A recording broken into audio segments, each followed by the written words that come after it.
देला पलिची देवर अनि मन से ले लबिछी बिछी देवर कि नहीं ले तो दूसरा को देंगे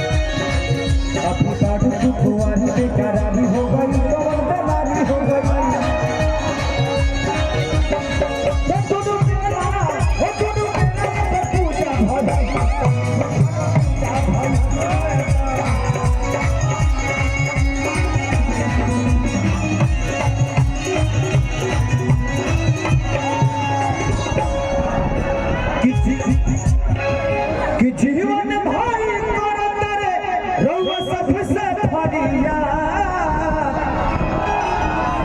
तो जीवन जियत रहो हो जनता देता आशीर्वाद जीवन। तो बस यही है और मैं रात भर कार्यक्रम करूंगा आप सबके बीच में। आप लोग अब चला जाएगा नॉमिनेशन में खेसारी भैया, गोलू भैया, सब हमारे आए सभी भाई, युवा भाई, गार्जियन, हमारी बहनें, माँ, सब लोग नॉमिनेशन में चला जाए। फिर उसके बाद खेसारी भैया आएंगे और आपको संबोधित करेंगे। चलिए तो मैं जीत के हमारा पहना दूंगा भी है पक्का ना सही लगे तो है जीत के माला बाजी पहना देते हैं इनको और जल्दी से जिताओ यार। और दिल से प्रणाम आप सबको कि इस सिवान की बड़ी योगदान है खेसारी के पीछे।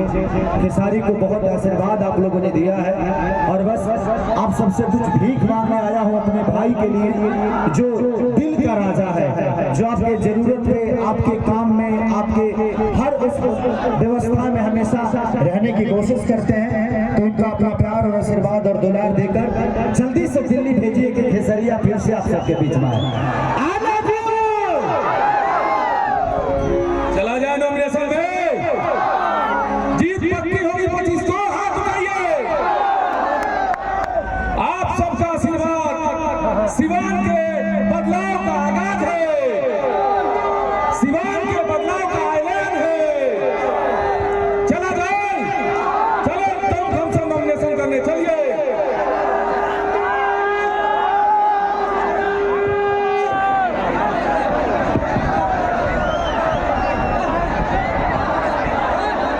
आगे चलो चलो चलिए नॉमिनेशन में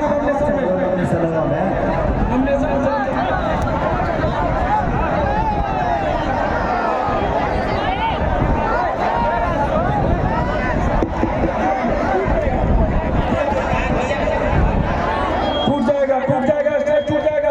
आप सबको फिर आगे खेसारी में संबोधित करेंगे। चलिए नॉमिनेशन में